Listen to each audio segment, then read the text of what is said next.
अस्सलाम वालेकुम फ्रेंड्स। नाम है अरूज। अरूज नाम के मायने है बुलंदी, तरक्की। नाम है नुज़हा।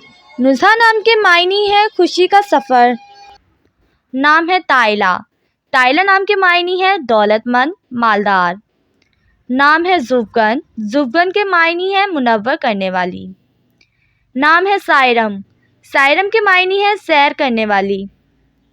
नाम है अब्रिश। अब्रिश के मायने है पानी की तरह तेज़ बहाव। नाम है इश्वा। इश्वा के मायने है नाज, नखरे दिखाने वाली।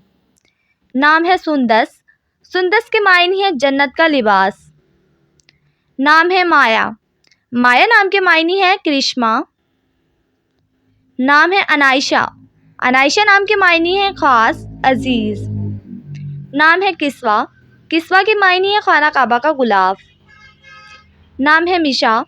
मिशा के मायने है ज़िंदगी, हयात। नाम है जायशा। जायशा नाम के मायने है खूबसूरत, हसीन। नाम है जोहा। जोहा नाम के मायने है रोशनी, उजाला। नाम है लामिया।